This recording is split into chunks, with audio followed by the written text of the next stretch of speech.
أنفسنا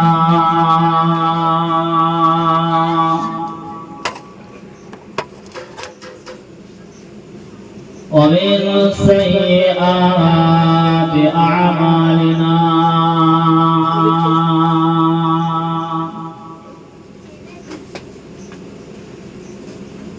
من يهده الله فلا مضل له ومن يضلله فلا هادي له ونشهد أن لا إله إلا الله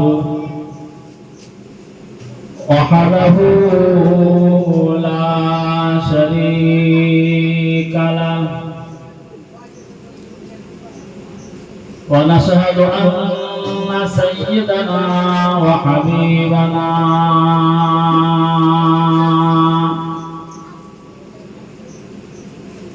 ومولانا محمدا عبده ورسوله أما بعد فيا أيها الهاجرون رحمكم الله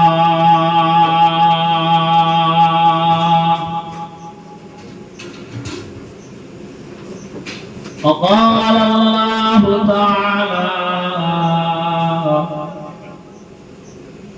في كلامه المجيد وفي القرآن الحميد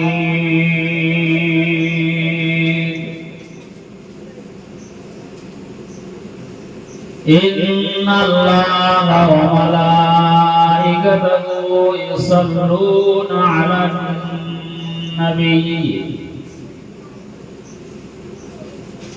يا أيها الذين آمنوا صلوا عليه وسلموا تسليما اللهم صل على سيدنا জোরে জোরে ফজিরা সব বিরানি হচ্ছে এই জোরে জোরে না আপনার বিরানি দেবে না কিছু দেবে না জোরে জোরে আল্লাহুম্মা সাল্লি আলা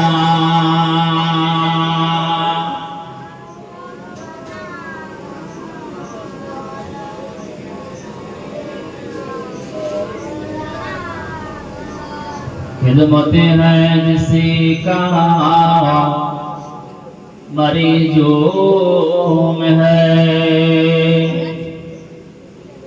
ओ हबीब गाया ओ तबीब गाया ऐ हलीमा तुझे और क्या चाहिए तेरे घर में खुदा का हबीब आ गया अल्लाहुम्मा सल्ली अला सय्यिदिना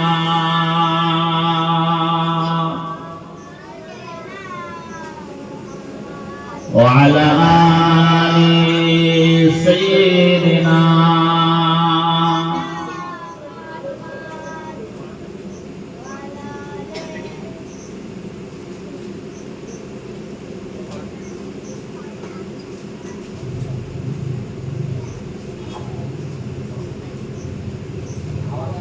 कलमा ला इलाहा इल्लल्लाह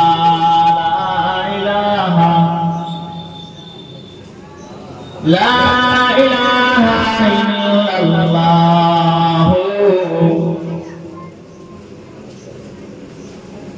हस्बी रब्बी जल्लल्लाह मा फी قلبي غير الله نور محمد صلى الله لا إله إلا الله لا إله إلا الله لا إله إلا الله محمد رسول الله اللهم صل على سيدنا مولانا محمد وعلى آل سيدنا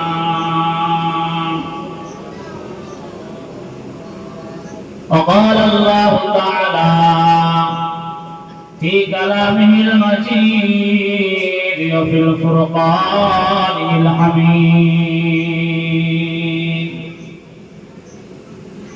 قل إن كنتم تحبون الله فاتبعوني يحببكم الله قال النبي صلى الله عليه وسلم رجل أتاه الله مالا فسلطه على هلكته في الحق ورجل آتاه الله حكمة فهو يقضي بها ويعلمها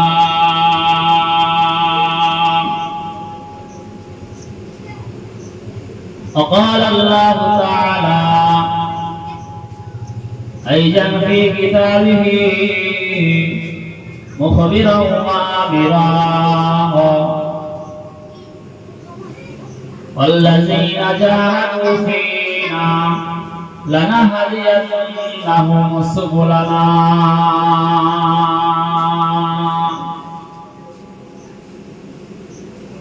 قال النبي صلى الله عليه وسلم عن أبي هريرة أن رسول الله صلى الله عليه وسلم قال إذا مات الإنسان انقطع عنه عمله إلا من صدقة جارية أو علم ينتفع به أو ولد صالح يدعو له وقال الله تعالى في كلامه المجيد وفي الفرقان الحميد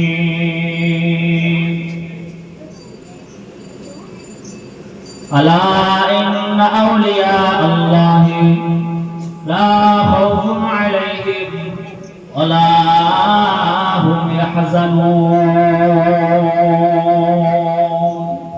القرآن সমস্ত প্রশংসা সেই মহান রব্বুল আলামিন আল্লাহ পাকের দরবারে যে রব্বুল আলামিন আল্লাহ পাক মাহে মুহররম মাসে 10ই মুহররমকে কেন্দ্র করে আজকের এই মাহফিল যদিও 10 তারিখ পার হয়ে গিয়েছে কিন্তু 10ই মুহররমকে কেন্দ্র করে আজকের এই মাহফিল এই আয়োজন সাথে সাথে আল্লাহ পাক রব্বুল আলামিন আমাদেরকে যে নবিয়ানা মাহফিলের আয়োজন করার তৌফিক ইনায়েত করেছেন এবং আল্লাহ পাক রব্বুল আলামিন সেই মাহফিলে সমবেত করে একত্রিত হয়ে বসার তৌফিক ইনায়েত করেছেন। আল্লাহ পাক রব্বুল আলামিন দুনিয়া দুনিয়ার সমস্ত রকমের খারাপিয়াত থেকে মুক্ত রেখে পবিত্র রেখে সেই আল্লাহর হামদ সানা গুণগান প্রশংসা করার তৌফিক ইনায়েত করেছেন সেই রব্বুল আলামিন আল্লাহ পাকের দরবারে লাখ কোটি শুকরিয়া আদায় করি উচ্চ আওয়াজে বলি আলহামদুলিল্লাহ।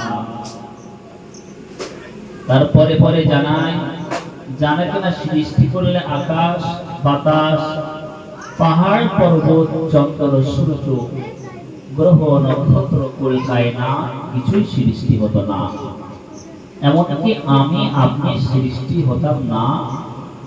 সেই নবীর শানে মুহাম্মদের সহিত ভক্তি ভরে প্রাণ খুলে দরুদ শরীফ পাঠ করি, সকলে বলি সাল্লাল্লাহু আলাইহি ওয়াসাল্লাম। ও সাথে সাথে আমার সম্মুখে বসে থাকা নওজোয়ান তরুণ যুবকেরা, ইসলাম দরদি মুমিন মুসলমান, বয়োজ্যেষ্ঠ মুরব্বিয়ানেরা, ছোট ছোট স্নেহের বাচ্চারা, পর্দার অন্তরালে পর্দা নশিনা ধার্মিকা মুসলিম মা ও বোনেরা, এবং আজকের যে এই মাহফিলের আয়োজক যারা, সকল কমিটি সাহেবানগণ এবং দাতাগণ, সমস্ত দাতাগণকে আমার অন্তরের অন্তঃস্থল থেকে সালাম ও মুবারকবাদ। আল্লাহ রাব্বুল আলামিন আজকের যে আমাদেরকে এখানে বসার তৌফিক ইনায়েত করেছেন, এই মাসটা কি মাস কথা বলতে হবে, আমি ওয়াজ করতে গেলে আমাদের সাড়া দিতে হবে। কি মাস? মুহররম মাস। আরবি মাসের এটা কি কত নম্বর মাস? আরবি মাসে মুহররম মাস হচ্ছে আরবি মাসের প্রথম মাস। কি মাস? আরবি মাসে প্রথম মাস। আমরা শুধু এই মাহফিলে শুধু ওয়াজ শুনে জানা, কিছু জানাও দরকার আছে যে আমাদের সেগুলো মুখস্থ করা দরকার এবং মুসলিম হিসেবে আমাদের জেনে রাখা দরকার। আজকে আমি খুব আনন্দের সহিত ওই সমস্ত যুবক ভাইদের এবং দাতা গণেদেরকে আমি ধন্যবাদ জানাই যে দেখুন, পয়লা জানুয়ারিকে কেন্দ্র করে আমাদের ঘরের মা বোনেরা যুবকেরা পিকনিক করে, ড্যান্স হাঙ্গামা বক্স ফিট করে গান বাজনা কত আনন্দ ফুর্তি করে। ওটা কি হারাম না কি হালাল? হারাম। কিন্তু আজকে তারপরেও এই সমস্ত কর্মকাণ্ড করার পরেও যে এই মুহররম মাসটাকে মনে রেখেছে, আমি চাইবো যে ওই সমস্ত জানুয়ারি মাসকে কেন্দ্র করে যারা পিকনিক করে ওটাকে একেবারে পুরো বন্ধ করে দিয়ে এই মুহররম মাসটাকে জীবিত করো, এই মুহররম মাসটাকে বুকে আঁকড়ে ধরো মুসলমান হিসেবে। ধরে এই মুহররম মাস, আমরা যে মুসলমান, আরবির প্রথম মাস, এই প্রথম মাসটাকে আমরা জীবিত করে এই মাহফিলগুলো করে আমরা কিছু ইবাদতের কামিয়াবি হওয়ার চেষ্টা করি, ইবাদত হাসিল করার চেষ্টা করি। কি কথা কি ভুল করলাম? পিকনিক না করে আজকের যে এই মাহফিলগুলো করে সেটা কি ভালো না খারাপ? ভালো। এটা আমাদের সকলকে সহযোগিতা করা দরকার। কারণ আজকের এই মাহফিলটা 10ই মুহররমে অনেক কিছু ঘটে গিয়েছে। এই 10ই মুহররম দুনিয়া লয়ক্ষয় হবে। এই 10ই মুহররমে নবী আদম আলাইহিস সালামের সৃষ্টি, এই 10ই মুহররমে নবী আদম আলাইহিস সালামের দেহে রূহ দান, এই 10ই মুহররমে নবী আদম আলাইহিস সালামকে দুনিয়াতে প্রেরণ, এই 10ই মুহররমে গন্ধম ফল ভক্ষণ করার কারণে যে আল্লাহ তাআলা দুনিয়াতে পাঠিয়ে দিয়েছিলেন, এই সামান্য বেখিয়ালে ভুল করার কারণে সেই নবী আদম আলাইহিস সালামকে আবার এই 10ই মুহররমে আল্লাহ পাক কবুল করেছিলেন। আল্লাহ পাক কবুল করেছিলেন। আল্লাহ পাক নবী মুসা আলাইহিস সালামকে ফিরাউনের কবল থেকে রক্ষা করেছিলেন। তার কওম জাতিদেরকে কি করেছিল? আপনার নীল নদ পার করিয়ে নিয়েছিল। নবী মুসা আলাইহিস সালাম তার আশা হাতের লাঠিটা ওই নীল নদীর উপরে যখন রেখে দিয়েছে, লাঠিটা রাখার সাথে সাথে কি হয়ে গিয়েছিল? রাস্তা তৈরি হয়ে গিয়েছে। আর এদিকে ফেরাউন হাওয়া করেছে পিছন দিয়ে। কিন্তু যখন নবী মুসা আলাইহিস সালাম সমুদ্রের অপর প্রান্তে, ফেরাউন তখন মনে মনে বলছে রাস্তা তো আমাদের জন্য তৈরি হয়ে গিয়েছে, এই একটা সুযোগ মুসাকে ধরার। মাছ বরাবর যখন চলে গেল, আল্লাহ হুকুম করলেন মুসা আলাইহিস সালাম লাঠিটা তুলে নিলেন।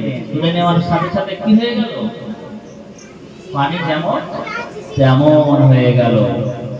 ওই অতল সাগরের পানিতে আল্লাহ পাক ওই ফিরাউনকে নাকানি চোকানি খাইয়ে এমন পানি খাইয়েছে, মাছের মতো পেট ফুলে সে সমুদ্রে ভেসে রয়েছে। তখন মুসা আলাইহিস সালাম ওপার হয়ে গিয়েছে, ওপারে চলে গিয়েছে। ফিরাউন তখন ডুবে যাচ্ছে, জানটুকু কোন রকম বেঁচে আছে। তখন মুসাকে বলছে, মুসা আমি তোমার আল্লাহকে বিশ্বাস করছি, তুমি আমাকে বাঁচাও। কিন্তু সচক্ষে দোজখ দেখে নিয়েছে। মানুষ দোজখ যখন দেখে নেবে তখন তার তওবা আর কবুল হবে না। প্রত্যেকটা মানুষ মৃত্যুর আগে সে কোন জায়গায় যাবে, মৃত্যুর আগে সে নির্দিষ্ট জায়গাটা দেখে নেয়, দেখে নিয়ে তারপর তার জাহানটা রুহটা বার হয়ে যায়। আর যখন ওই নির্দিষ্ট গন্তব্যস্থল, নির্দিষ্ট জায়গাটা যখন দেখে নেবে, সে সেই সময় যদি তওবা করে তার তওবা কবুল হবে না। তা ফেরাউন দুনিয়াতে থাকাকালীন মৃত্যুর আগে সে কোন জায়গায় যাবে দেখে নিয়েছে, তারপরে তওবা করেছে, সে তওবা কবুল হবে না। আল্লাহ অনেক সুযোগ দিয়েছিল। তা আল্লাহ পাকের এত দয়া, এত দয়া, জিবরাইল আলাইহিস সালাম বলছে যে আল্লাহ যদি ক্ষমা করে দেয় এই দুশমনকে, সেই জন্য আমি কি করেছি, ওর গালে কাদা ঢুকিয়ে দিয়েছি যেন তওবা না করতে পারে। পা দিয়ে লাঠি দিয়ে তার গালে আটকে দিয়েছে যেন তওবা না করতে পারে। কেন? আল্লাহ তো বিশাল ক্ষমাশীল, যদি মাফ করে দেয়, যদি মাফ করে দেয়। কিন্তু ওদিকে ফেরাউন শেষ। নবী মুসা আলাইহিস সালাম তার কওমদেরকে নিয়ে এই 10ই মুহররমে ফিরাউনের হাত থেকে রেহাই পেয়েছিলেন, আল্লাহ পাক মুক্তি দিয়েছিলেন। নবী আইয়ুব আলাইহিস সালাম 18 বছর যাবত রোগে ভুগেছিলেন। এই রোগে ভোগার পরে আল্লাহ পাক এই 10ই মুহররমের রোগ থেকে মুক্তি দিয়েছিলেন। 18 বছর যাবত তবুও আল্লাহকে তিনি ভুলেনি। তার শরীরে পোকাটা ঘুরে ঘুরে খাচ্ছে, শরীরে যন্ত্রণা হচ্ছে। নবী আইয়ুব আলাইহিস সালামের সমস্ত শরীরটা, দেহটা একেবারে একটুখানি হয়ে গিয়েছে। তখন আইয়ুব আলাইহিস সালামের এলাকাবাসীরা দুর্গন্ধে না থাকতে পেরে আইয়ুব আলাইহিস সালাম এবং বিবি রহিমাকে ওই স্থান ত্যাগ করতে বলে। তিনি বাধ্য হয়ে লোকের অত্যাচারে গ্রাম ছেড়ে তিনি জঙ্গল এলাকায়, জঙ্গলি এলাকায় তিনি চলে যায়, অরণ্য বনে তিনি চলে যান।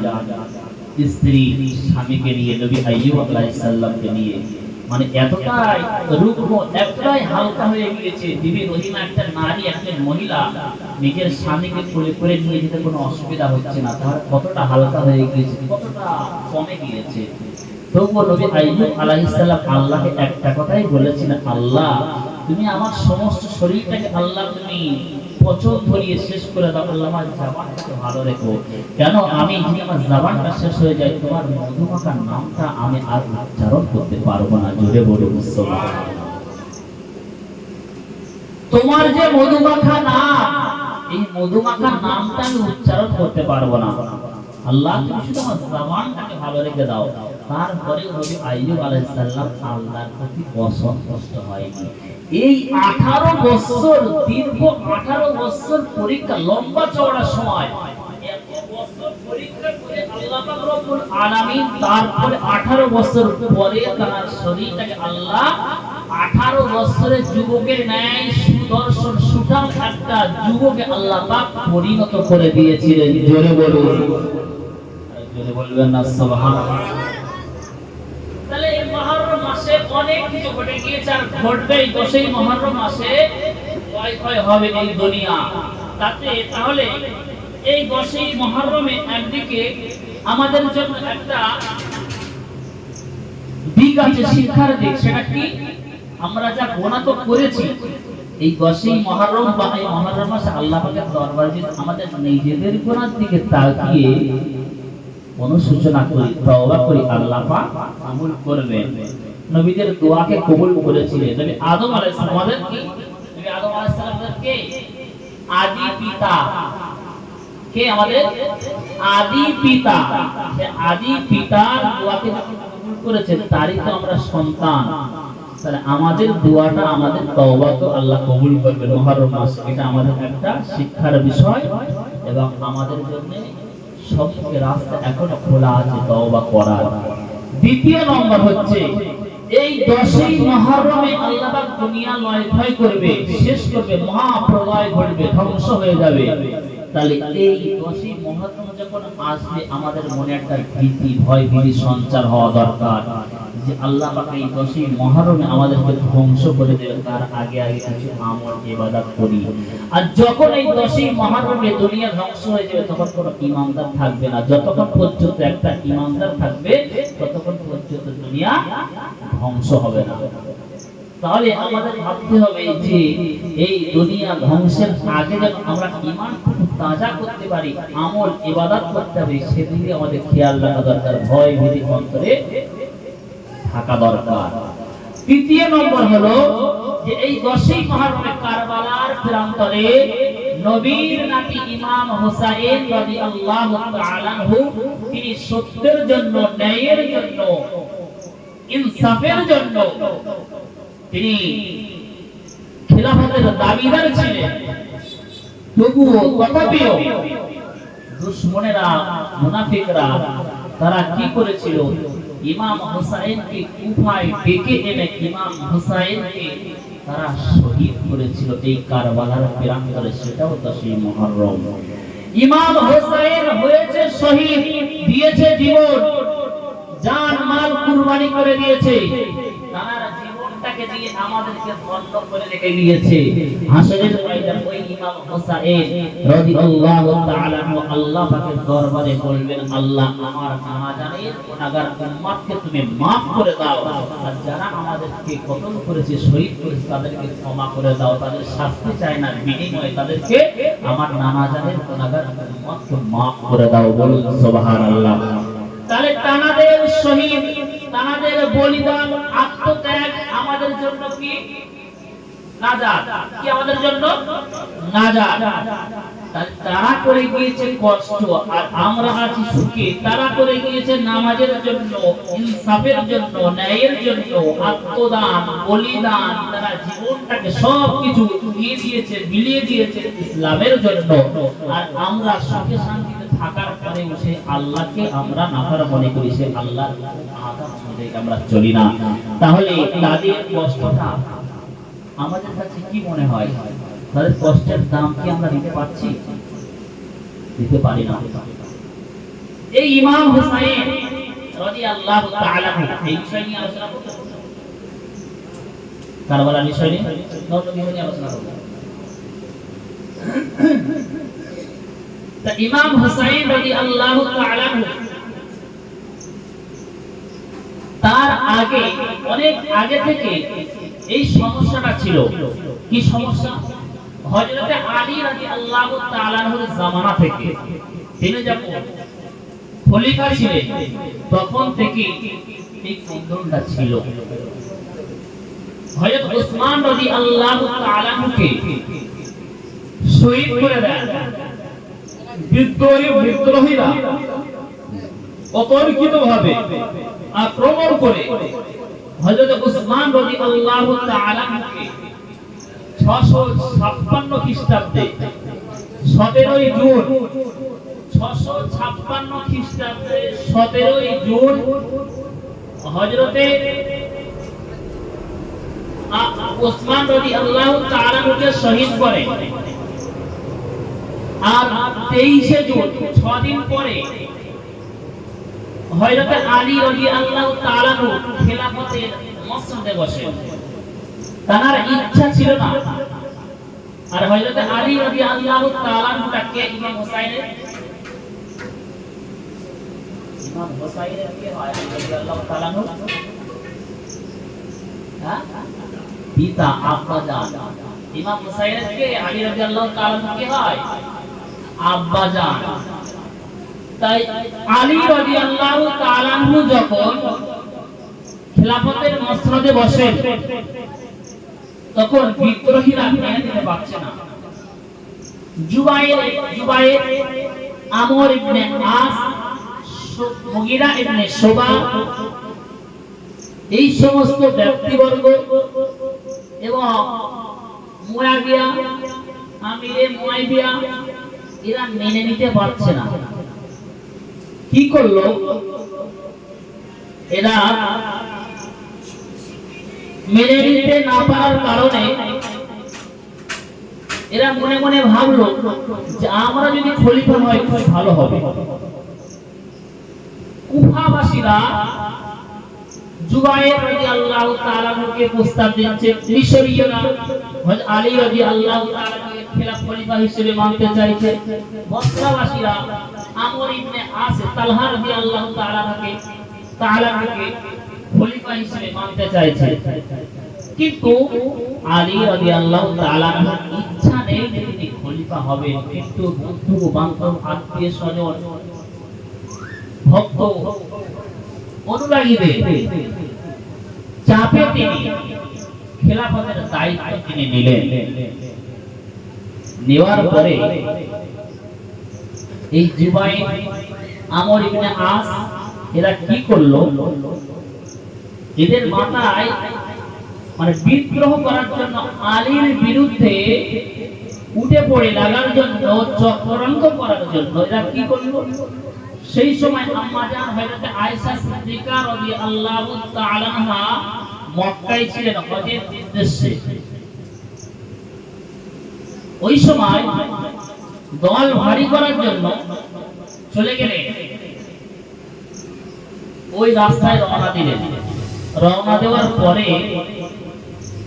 আম্মা জান হযরত আয়েশা সিদ্দিকা রাদিয়াল্লাহু তাআলা আনহাকে যখন সামনে পেলেন, তখন এই উসমান রাদিয়াল্লাহু তাআলা আনহুর শাহাদাতের বিষয়টাকে ভুল বুঝিয়ে যে হযরত আলী রাদিয়াল্লাহু তাআলা আনহু এই উসমান হত্যার সাথে জড়িত আছে বলে আম্মা জান হযরত আয়েশা রাদিয়াল্লাহু তাআলা আনহু ভুল বুঝিয়ে দিলেন।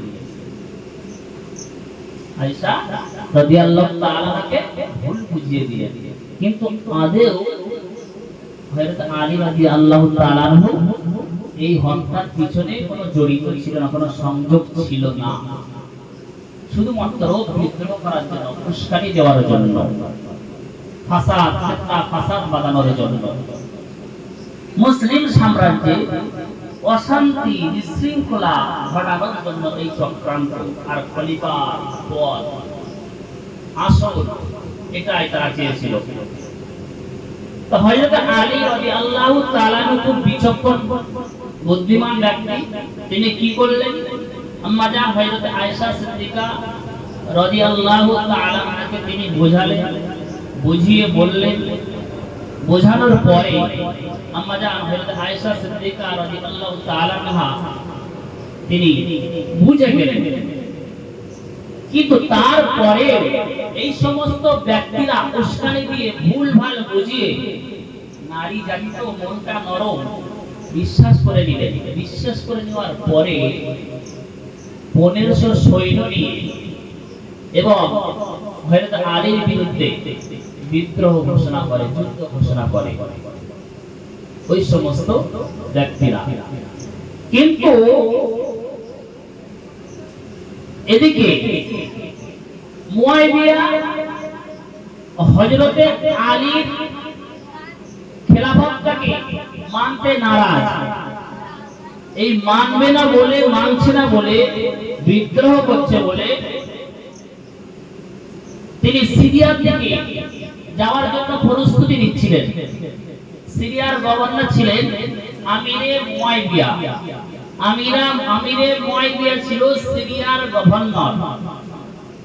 উমাইয়া বংশের মানুষরা ওই সিরিয়া গভর্নর হতেন এবং 22 বছর উমাইয়া বংশের শাসন কার্য চলত এবং আমিরে মুয়াইবিয়া 22 বছর পর্যন্ত ওই সিরিয়ার গভর্নর ছিলেন।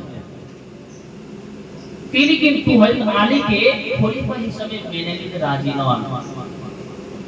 এদিকে এই বিদ্রোহ যখন ঘোষণা করলেন, যুদ্ধ যখন ঘোষণা করলেন, তখন হযরত আলী রাদিয়াল্লাহু তাআলা আনহু তিনি ওই সিরিয়ার দিকে যাওয়ার জন্য প্রস্তুত নিচ্ছিলেন। ওটা বাদ দিয়ে এই আম্মাজান হযরত আয়েশার সঙ্গে যে ভুলভাল বুঝিয়ে সমাজে মুসলিম সাম্রাজ্যে অশান্তি বিশৃঙ্খলা ঘটার যে চেষ্টা করেছে, এইটাকে আগে কিভাবে শান্তি ফিরিয়ে আনা যায় চেষ্টা করলেন। অনেক বুঝিয়ে বললেন, হলো না। আম্মাজান যদিও বুঝলেন যে এই সমস্ত মানুষগুলো তারা বুঝতে দিল না। অবশেষে 1500 সৈন্য নিয়ে এদিকে আলী রাদিয়াল্লাহু তাআলা যুদ্ধ এড়ানোর জন্য অনেক চেষ্টা করেছিলেন, কিন্তু লাস্ট পর্যন্ত 20,000 সৈন্য নিয়ে মাঠে নামলেন যুদ্ধ করার জন্য। এমত অবস্থায় যুদ্ধের ময়দানে গিয়ে হযরত আলী রাদিয়াল্লাহু তাআলা তিনি বারবার বোঝাতে লাগলেন। বুঝিয়ে কোন রকম একটা সমাধান হলো। উভয় পক্ষে দুই সীমান্তে দুটো তাঁবু গাড়লেন। তাঁবু গাড়ার পরে কোন রকম রাত যাপন করবে ওই তাঁবুতে। হঠাৎ অতর্কিতভাবে গভীর রাত্রে মানুষ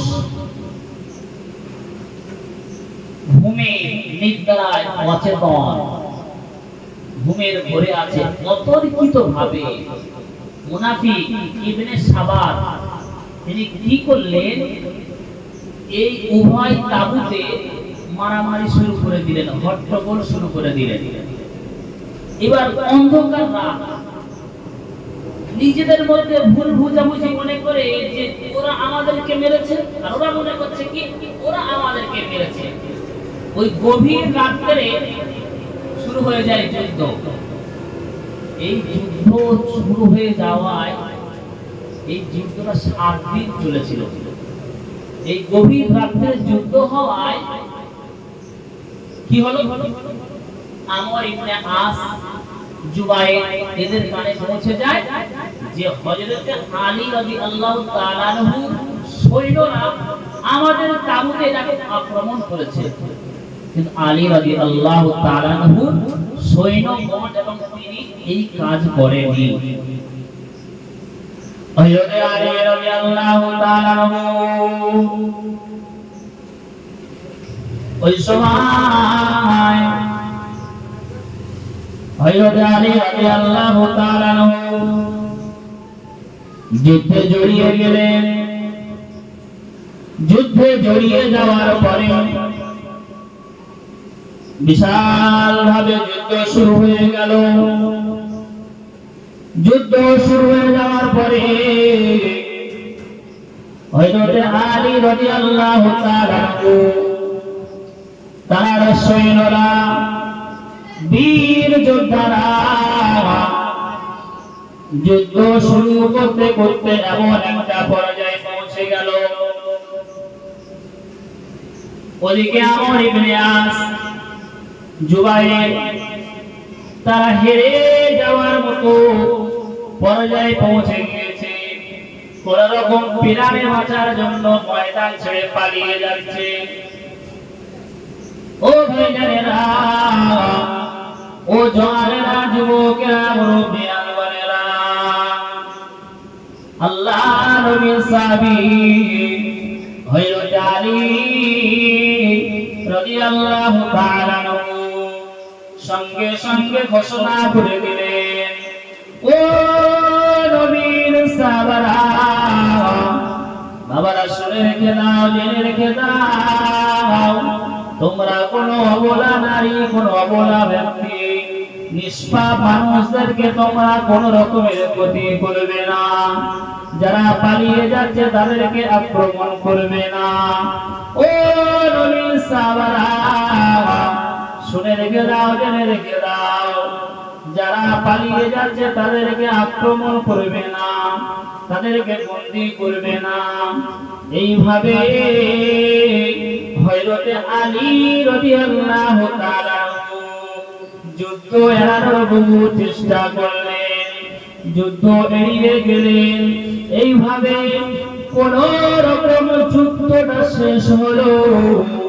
যুদ্ধটা শেষ হওয়ার পরে হযরত আলী রাদিয়াল্লাহু তাআলা তিনি কি করলেন, দেখতে পেলেন তার বিপক্ষ দল আমর ইবনে আস, জুবাইর রাদিয়াল্লাহু তাআলা এই যুদ্ধে হযরত আম্মা আয়েশা রাদিয়াল্লাহু তাআলা কে উটের পিঠে বসিয়ে হাওদায় করে এই যুদ্ধের ময়দানে নামিয়ে দিলেন।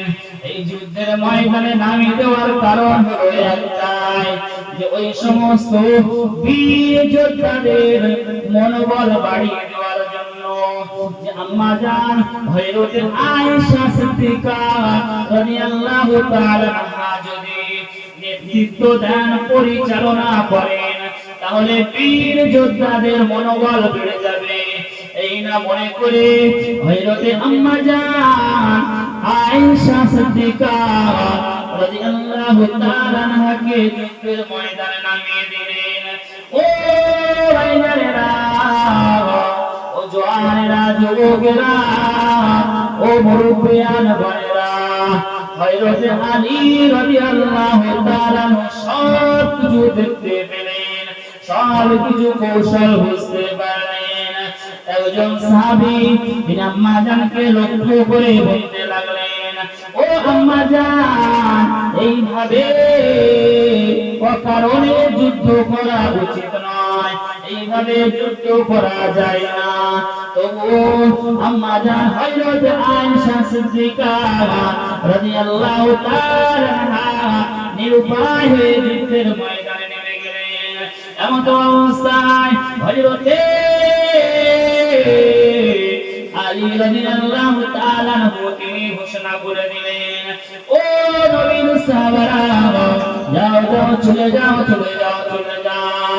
আমার আম্মা জান হযরত আয়েশা সিদ্দিকা রাদিয়াল্লাহু তাআলা আনহা যে উটের পিঠে বসে এই যুদ্ধ পরিচালনা করছেন, সেই উটের একটা পা কেটে দাও। সঙ্গে সঙ্গে তরবারি নিয়ে ধারালো অস্ত্র দিয়ে আম্মা জান যে উটের পিঠে চড়ে পরিচালনা করছিলেন, ওই উটের একটা পা কেটে দেওয়া হলো। সঙ্গে সঙ্গে উটটা বসে পড়লো। বসে পড়ার সাথে সাথে আম্মা জানকে ধরে কোন রকমে সযত্নে কাঁধে করে নিয়ে আবার মদিনায় পাঠিয়ে দিলে।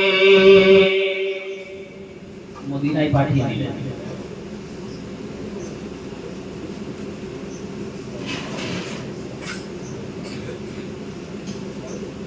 আম্মা জানকে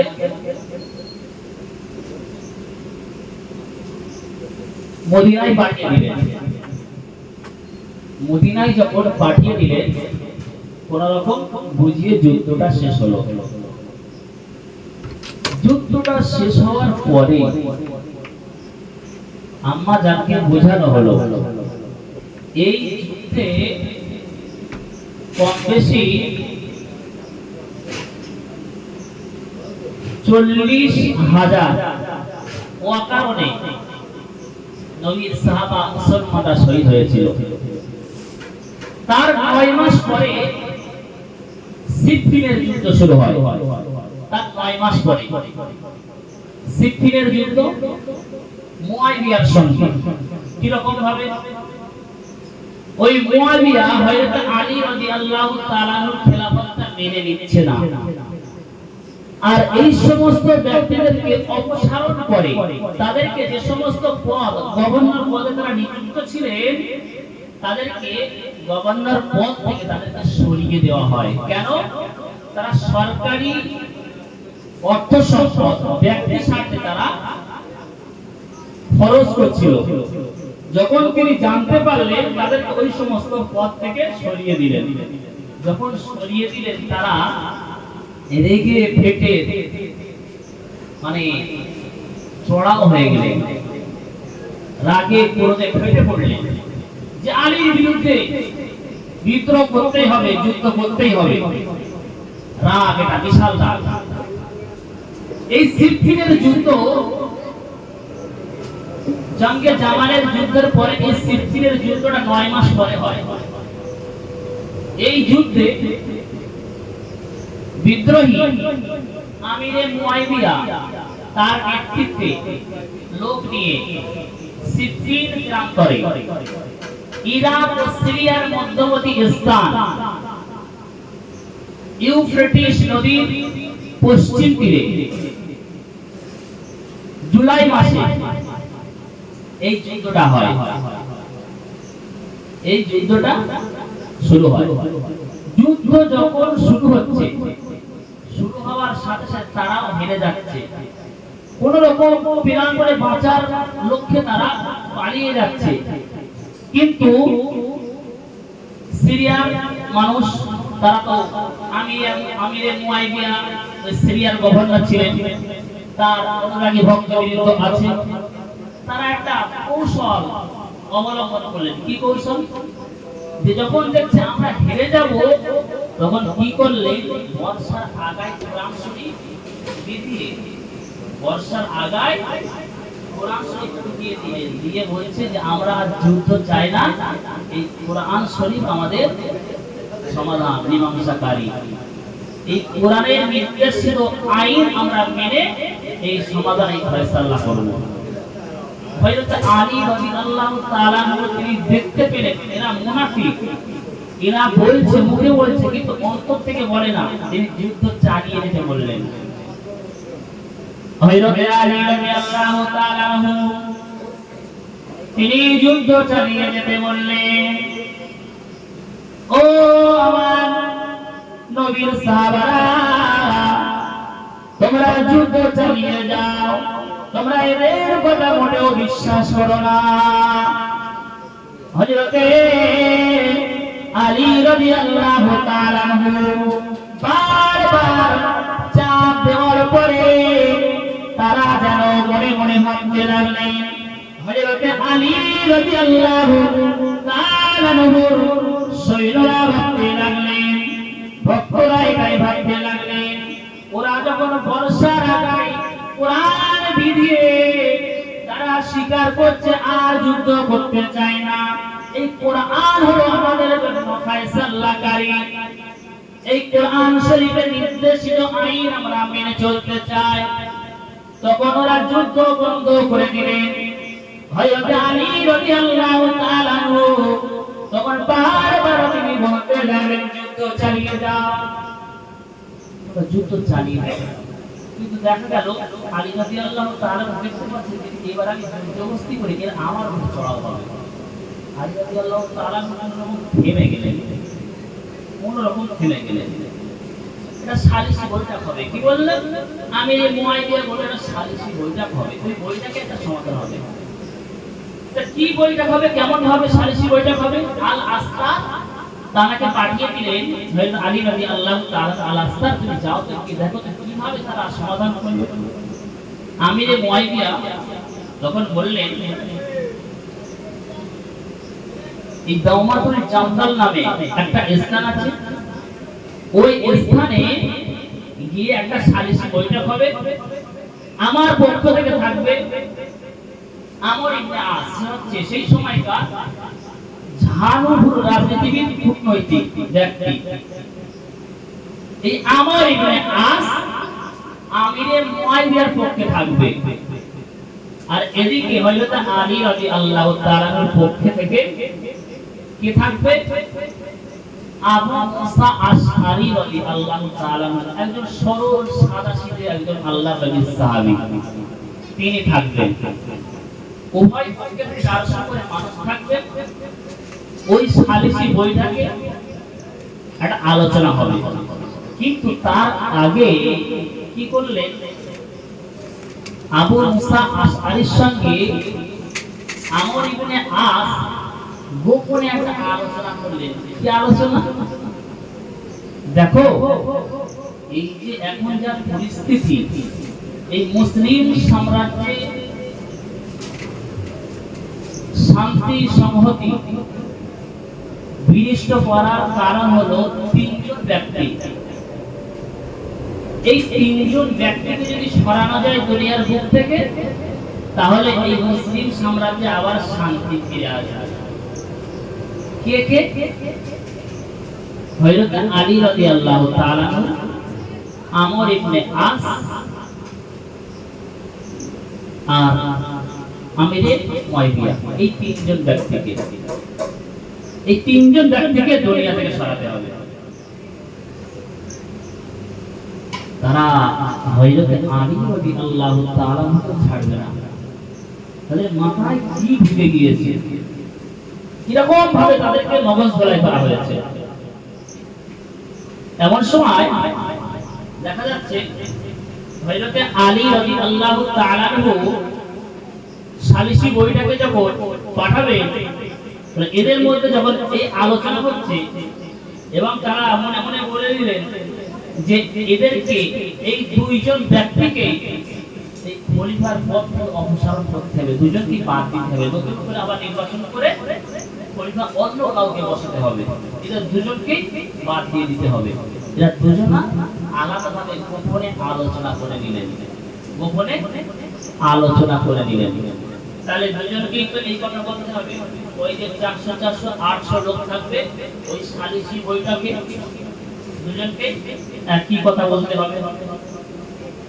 এরকম চালাকি করলেন। দেখেন, যখন এই সালিসি বইটাকে গেল, তখন আমর ইবনে আস বললেন, আপনি সম্মানীয় ব্যক্তি, বয়সে বড়, বয়োজ্যেষ্ঠ মানুষ, এই কথাটা আপনি আগেই বলেন। আবু মুসা আশআরী রাদিয়াল্লাহু তাআলা, তিনি সরল সাদাসিধে সোজা সাপটা মানুষ, তিনি বললেন, আমরা চাইছি এই দুইজন ব্যক্তিকে আমরা খেলাফতের পদ থেকে বহিষ্কার করে নতুন করে নির্বাচন করে অন্য কাউকে আমরা খলিফা হিসেবে নিযুক্ত করতে চাই। তার কথা বলা হয়ে গেল। এবার আমর ইবনে আস কি করলেন, তারপরে তিনি বলতে লাগলেন যে আবু মুসা আশআরী রাদিয়াল্লাহু তাআলা তার পক্ষে খলিফাকে অপসারণ করেছে, তিনি বহিষ্কার করেছে, আমি তার সঙ্গে একমত, আমি তার কথা সমর্থন করি। এই খলিফা একমাত্র যোগ্য ব্যক্তি হলো আমিরে মুয়াবিয়া, আমি আমিরে মুয়াবিয়াকে খলিফা হিসেবে দেখতে চাই। কথা বুঝতে পারেন? বললো কি, দুজনকে সরিয়ে দেব, অপসারণ করব, কিন্তু এনার কথাটা পরিষ্কার ভাবে সত্য কথাটা বলে দিল। উনি কথাটাকে ঘুরিয়ে দিয়ে যে বিদ্রোহী, যে দুশমন, তার সমর্থন করে আবার খলিফা পদে বসিয়ে দিলেন। তাহলে এই যে সালিসি বইটা, এই যে আলোচনাটা সঠিক হলো না বেঠিক হলো? কথা বুঝতে পারেন? সঠিক হলো না বেঠিক হলো? বেঠিক হলো। তখন এই আলোচনায় হুলস্থুল শুরু হয়ে গেল যে না, এইভাবে সালিসি বইটা, এই বইটা আমরা মানতে নারাজ, যেমন সমাজ ঠিক তেমনই আবার হয়ে গেল। এখান থেকে এক শ্রেণীর মানুষ আবার হযরত আলী রাদিয়াল্লাহু তাআলার কিছু বিশ্বাসভাজন ব্যক্তি, তার সৈন্যদের মধ্যে, তার ভক্তদের মধ্যে 12,000 মানুষ, তারা মনে মনে ভাবতে লাগলেন যে সত্যি আলী যদি সৎ পথে থাকবে, ন্যায় পথে থাকবে, ইনসাফ যদি চাইবে, তাহলে সালিসি বলতে কেন বসবে? এই দল 12,000 মানুষ আলীর দল থেকে, আলীর দল থেকে তারা সরে আসে, বার হয়ে আসে। এদেরকে বলা হয় খারিজি দল ত্যাগী। এদেরকে বলা হয় খারিজি দল ত্যাগী। 12,000 সৈন্য ওই দল থেকে বেরিয়ে আসে। তারা ওই দল ত্যাগী হিসাবে তারা পরিচিত, খারিজি নামে পরিচিত। তারা হারুরা নামক স্থানে তারা অবস্থান করে এবং মনে মনে সংকল্প করে এটাও যে এই তিনজন ব্যক্তিকে যদি মেরে দেওয়া যায় তাহলে এই মুসলিম সাম্রাজ্যে আবারও শান্তি সংহতি বজায় থাকবে, বজায় থাকবে। ও ভাইরা, ও জোয়ারেরা, যুবকেরা, বড়রা, এই 12,000 মানুষের মধ্য থেকে তারা আলোচনা করলো, সংকল্প করলো, এই তিনজন ব্যক্তিকে দুনিয়া থেকে চিরতরের মতো বিদায় যদি করা যায়, এই মুসলিম সাম্রাজ্যে আবার শান্তি ফিরে আসবে। আলোচনা হলো নির্দিষ্ট সময়ে 1 তারিখে তিনজন ব্যক্তিকে হত্যা করে দেবে, কতল করে দেবে। হযরত আলী রাদিয়াল্লাহু তাআলা আনহুর স্বভাব ছিল, তার অভ্যাস ছিল ফজরের নামাজটা যখন পড়তে যেতেন, গভীর রাত্রে পড়তে যেতেন, গভীর রাত্রে উঠে ফজরের নামাজ আদায় করার জন্য মসজিদে নববীতে যেতেন। ও ভাইজানেরা, এমন সময় প্রতিনিয়ত যেভাবে যায় ঠিক সেই রকম ওই নির্দিষ্ট দিনে হযরত আলী রাদিয়াল্লাহু তাআলা আনহু তিনি মসজিদে নববীতে নামাজ আদায় করার জন্য যাচ্ছিলেন।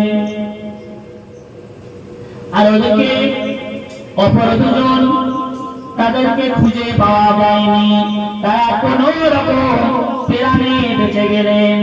এদিকে ধরা পড়লেন হযরত আলী রাদিয়াল্লাহু তাআলা আনহু। হযরত আলী রাদিয়াল্লাহু তাআলা আনহু যখন রাস্তায় গভীর রাত্রে হেঁটে হেঁটে মসজিদে নববীর দিকে যায়, ওই সময় আব্দুর রহমান ইবনে মুলজাম সুতীক্ষ্ণ ধারালো তরবারি নিয়ে হযরত আলীর কাঁধে ধারালো অস্ত্র নিয়ে আক্রমণ করে। আক্রমণ করার সাথে সাথে হযরত আলী রাদিয়াল্লাহু তাআলা আনহু দুর্বল হয়ে পড়েন।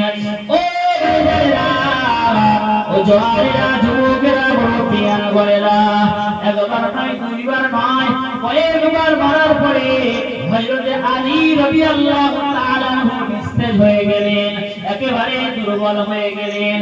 রক্ত খরণ শুরু হয়ে গেল, এমন রক্ত ঝরতে লাগলো, সে রক্ত তো বন্ধ করা যায় না। আব্দুর রহমান ইবনে মুলজাম মারার পরে তিনি পালিয়ে যাচ্ছিলেন। মসজিদের মুসল্লিরা দেখতে পেয়ে তাড়াহুড়ো করে হযরত আলী রাদিয়াল্লাহু তাআলা আনহুকে কেউ বা কাঁধে করে নিয়ে বাড়ির দিকে রওনা দিলেন। আবার কিছু কিছু মুসল্লি আব্দুর রহমান ইবনে মুলজামকে ধরে ফেললেন, পাকড়াও করলেন।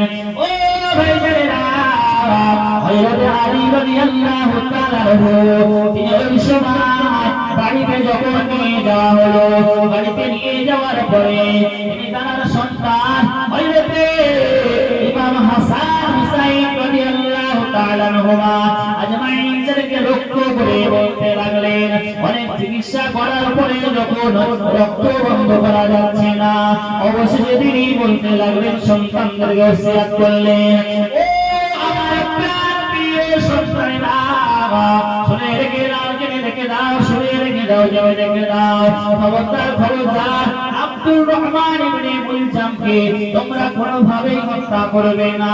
আমি যদি বেঁচে যাই তার বিচার তার শাস্তি আমি নিজে হাতে দেব। আর আমি যদি মৃত্যুবরণ করি শাহাদাত বরণ করি তাহলে তোমরা ও যেভাবে আমাকে হত্যা করেছে সেইভাবেই চাইলে হত্যা করবে। খবরদার খবরদার যেন বাড়াবাড়ি করবে না। মুসলিম সাম্রাজ্যে কোন রকমের বিশৃঙ্খলা ঘটাবে না। ও ভাইজানেরা, ও জওয়ানেরা, যুবকেরা, মুরব্বিয়ান বলেরা, আম্মা জান হযরত আয়েশা সিদ্দিকা রাদিয়াল্লাহু তাআলা আনহার জামানায় যেমন করেছিল, দুশমনি করেছিল, এখানেও দুশমনি করতে লাগলো। হযরত আলী রাদিয়াল্লাহু তাআলা এই ওসিয়া যখন সন্তানদেরকে করলেন, সন্তানদেরকে বুঝিয়ে বললেন, চিকিৎসা শুরু হয়ে গেল। চিকিৎসা শুরু হওয়ার পরে 3 দিন তিনি বেঁচে ছিলেন, জীবিত ছিলেন। চিকিৎসারত অবস্থায় 3 দিন জীবিত ছিলেন। 3 দিন পরে রমাদান মাসে তিনি ইন্তেকাল করেন, শহীদ হয়ে যান। আব্দুর রহমান ইবনে মুলজাম আল্লাহর নবীর খলিফা হযরতে আলী রাদিয়াল্লাহু তাআলা আনহুকে শহীদ করে দেন। এই যুদ্ধ সেই জঙ্গে জাওয়ান থেকে শুরু করে, সিফিন থেকে শুরু করে, এই খারেজি ব্যক্তিরা থেকে শুরু করে এইভাবেই হয়ে চলে আসছে। এভাবে হতে হতে হযরতে ইমাম হাসানের উপর আক্রমণ হয়। ওই আমিরে মুআবিয়ার সন্তান ইয়াজিদ তখন, এই আমিরে মুআবিয়া যখন খলিফা পদে যখন বসেন, খলিফা যখন নির্বাচিত হয়, তখন আমিরে মুআবিয়া চিন্তা ভাবনা করতে লাগলেন, একমাত্র এই আলীকে শেষ করে দেওয়া হয়েছে দুনিয়ার মানচিত্র থেকে, এখন অবশিষ্ট আছে হযরত হাসান আর হুসাইন। এদেরকে যদি দুনিয়া থেকে একেবারে শেষ করে দেওয়া হয় তাহলে আমাদের রাজত্ব কায়েম থাকবে, আমাদেরকে বাধা দেওয়ার মতো আর কেউ থাকবে না। এদিকে আমিরে মুআবিয়া তার উত্তরসূরি এদিকে যখন ওই খলিফা পদে বসলেন, তার জায়গাটা শক্তভঙ্গ হয়ে গেল, এদিকে হযরত ইমাম হুসাইন কিছু শর্ত সাপেক্ষে খলিফার পদ ছেড়ে দিলেন। ওদিকে আলী রাদিয়াল্লাহু তাআলা শাহাদাত বরণ করলেন। শাহাদাত বরণ করার পরে ইমাম হুসাইন এই খলিফা পদে বসার যোগ্য ব্যক্তি, কিন্তু ইমাম হাসান বড় ছেলে আলী রাদিয়াল্লাহু তাআলা আনহুর বড় ছেলে ইমাম হাসান খলিফা পদে বসার যোগ্য ব্যক্তি। এই ইমাম হাসান যখন দেখলেন বিদ্রোহ করার জন্য মুসলিম সাম্রাজ্যে বিশাল বিশৃঙ্খলা দেখা দেবে, তিনি তাড়া করে তিনি কিছু শর্ত সাপেক্ষে আমিরে মুআবিয়ার সন্তান ইয়াজিদকে ছেড়ে দিলেন। ছেড়ে দেওয়ার পরে হযরতে ইমাম হাসান রাদিয়াল্লাহু তাআলা আনহুকে অনেক কৌশলে বিষ খাইয়ে তাকেও শহীদ করে দিলেন। শহীদ করে দেওয়ার পরে একমাত্র রাস্তা ছিল, তাদের বাধা দেওয়ার মূল কারণ ছিল হযরত ইমাম হুসাইন। এই ইমাম হুসাইনকে কিভাবে শায়েস্তা করা যায়, কিভাবে দুনিয়া থেকে শেষ করে দেওয়া হয়, তাদেরকে একটাই চেষ্টা ছিল, তাদের একটাই ইচ্ছা ছিল, হযরত ইমাম হুসাইনকে দুনিয়া থেকে একেবারে শেষ করে দিতে হবে। ও ভাইরা, হযরত ইমাম হুসাইন রাদিয়াল্লাহু তাআলা আনহু মসজিদে বসবাস করতেন। মসজিদে শান্তিপ্রিয় মানুষ মদিনায় তিনি বসবাস করতেন, মদিনায় বসবাস করায় তিনি শান্তি সম্প্রীত, শান্তি সংহতি বজায় রেখে তিনি ইবাদত বন্দেগী করতেন। এদিকে হযরত ইমাম হুসাইনকে কুফাবাসীর মানুষেরা পত্র লিখে আমন্ত্রণ জানাতে লাগলেন, আহ্বান করতে লাগলেন, ও হযরত ইমাম হুসাইন শুনে রেখে দেন, জেনে রেখে দেন, আল্লাহর দুশমন, নবীর দুশমন আমিরে মুআবিয়া তো দুনিয়াতে শেষ হয়ে গিয়েছে, তার উত্তরসূরি ইয়াজিদ এখন বসে আছে, সে আজকের যা মুসলিম সাম্রাজ্যে অশান্তি বিশৃঙ্খলা ঘটিয়ে তিনি বেড়াচ্ছে, তাতে করে ইসলামের শরীয়তের মূল জায়গাগুলোকে আক্রমণ করা শুরু করে দিয়েছে। ও ইমাম হোসেন, আমরা এই খলিফার আনুগত্য আমরা স্বীকার করতে রাজি নয়। আপনি কুফায় চলে আসেন, আপনার হাতে বায়াত হতে আমরা রাজি, আপনাকে খলিফা বলে আমরা বসাতে চাই, কারণ একমাত্র খলিফা হওয়ার যোগ্য ব্যক্তি হলেন আপনি। ও হযরত ইমাম হোসেন, আপনি আসুন, আসুন আমাদের কথা একবার ভাবুন। আপনি যদি না আসেন, আপনি আমাদের ডাকে যদি সাড়া না দেন, তাহলে এই ভূমিটা, এই জমিনটা অভিশপ্ত ভূখণ্ডে পরিণত হবে, অভিশপ্ত ভূখণ্ডে পরিণত হবে। হাসরের ময়দানে আপনাকে এর জন্য দায়ী হতে হবে। হযরত ইমাম হোসেন মনে মনে চিন্তিত হয়ে গেলেন, হাসরের ময়দানে যদি তারা আমাকে দায়ী করে, আল্লাহ পাকের দরবারে আমি কি জবাব দেব? এইটা মনে করে ইমাম হোসেন চিন্তা ভাবনা করতে লাগলেন। তারা একটা নয়, দুইটা নয়, 350 চিঠি পত্র, আমন্ত্রণ পত্র তারা পাঠিয়ে দিলেন।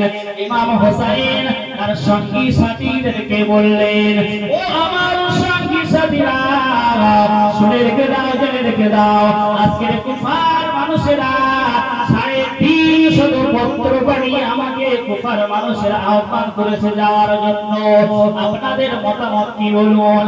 ওই সময় মদিনার মানুষেরা শান্তিপ্রিয় মানুষ হযরত ইমাম হোসেনকে বুঝিয়ে বললেন, ও ইমাম হোসেন, খবরদার খবরদার, আপনি কুফার দিকে খবরদার রওনা দেবেন না, কুফার দিকে পা বাড়াবেন না।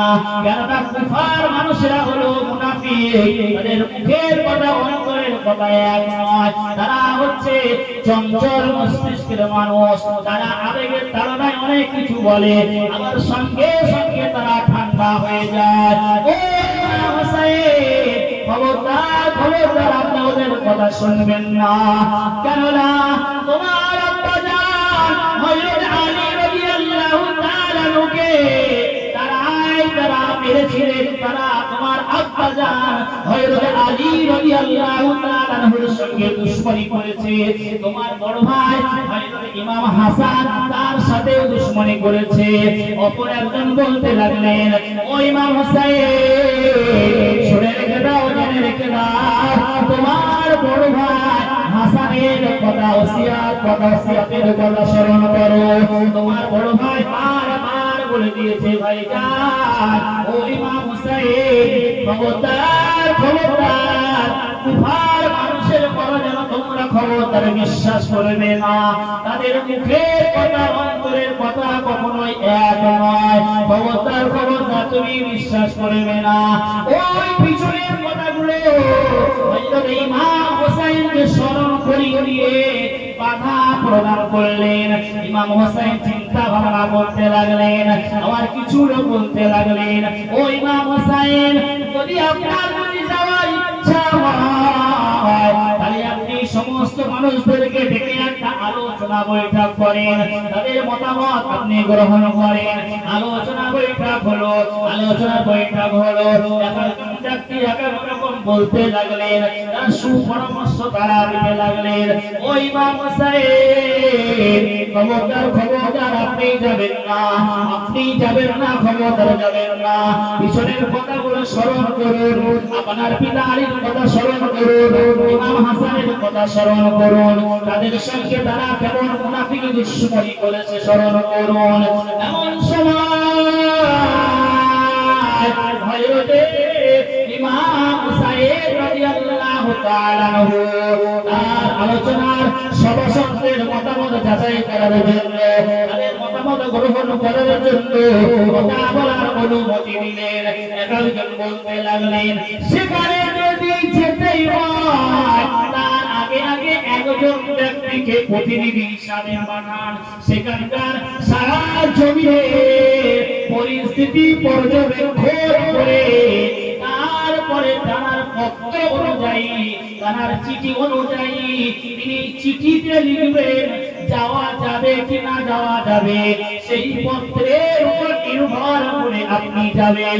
খবরদার খবরদার, তার আগে আপনার জন্য যাওয়াটা সুবিধাজনক মনে হয় না। তার আগে কোথায় যাওয়াটা আপনার জন্য সুবিধাজনক নয়। আগে ওই কোথায় কাউকে প্রতিনিধি হিসাবে পাঠান আপনার পরিবারে, সে আগে সাথে জমিনে ঘুরে দেখতে পর্যবেক্ষণ করুক কি পরিস্থিতি, সেখানকার জনগণ কি চায়, আপনাকে সত্যিকারে চায় কি না চায় দেখুন। তখন মুসলিম বিন তার চাচাতো ভাই মুসলিম বিন আকিল রাদিয়াল্লাহু তাআলা কে পাঠানোর সিদ্ধান্ত নিলেন সমস্ত ব্যক্তিদের আলোচনার মাধ্যমে। মুসলিম বিন আকিল রাদিয়াল্লাহু তাআলা কে পাঠানোর সিদ্ধান্ত নিলেন। কেন?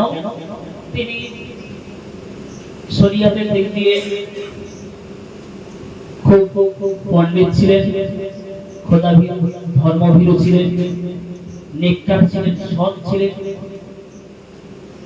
তিনি সমস্ত পরিস্থিতি ভালোভাবে বুঝতে পারবেন, এই তথ্য এই ক্ষমতা তার আছে। মুসলিম বিন আকিল রাদিয়াল্লাহু তাআলা তিনি তৈরি হয়ে গেলেন। ইমাম হোসাইন যাবে এই চিঠির উপর নির্ভর করে, যদি ওখানকার অবস্থা পরিস্থিতি যদি ভালো হয় তাহলে চিঠি লিখবেন, সেই চিঠির উপর নির্ভর করবে। কিন্তু মুসলিম রাদিয়াল্লাহু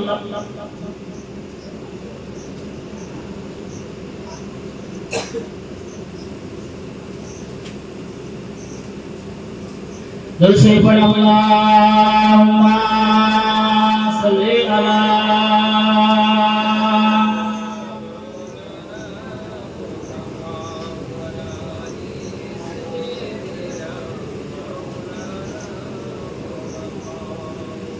ও নানা জান হলো অবসা, ও নানা জান হলো অবসা, তোমার হোসেনের কাটিল গর্দান, কাঁদিছে জায়নাব কাঁদে সকিনা, নীরবে কাঁদে জমিন ও আসমান, ও গো নানা জান হলো অবসান, তোমার হোসেনের কাটিল গর্দান। যে গলায় তুমি দিয়েছো চুম্বন, সে গলা কেটে নিয়েছে দুশমন, যে গলায় তুমি দিয়েছো চুম্বন, সে গলা কেটে নিয়েছে দুশমন, সইছো আজকে তুমি কেমনে, সইছো আজকে তুমি কেমনে, খতম হয়ে যায় তোমারি খানদান, ও গো নানা জান হলো অবসান, তোমার হোসেনের কাটিল গর্দান। শহীদ হয়েছে প্রতিমার কান্দন, মার্সিয়া গায়ে আত্মীয় স্বজন, শূন্য দুলদুল হয়েছে ব্যাকুল, শূন্য দুলদুল হয়েছে ব্যাকুল, কারবালার মাঠে সেও পেরেশান, ও গো নানা জান হলো অবসান তোমার হোসেনের কাটিল বরদান। আল্লাহুম্মা সাল্লি আলা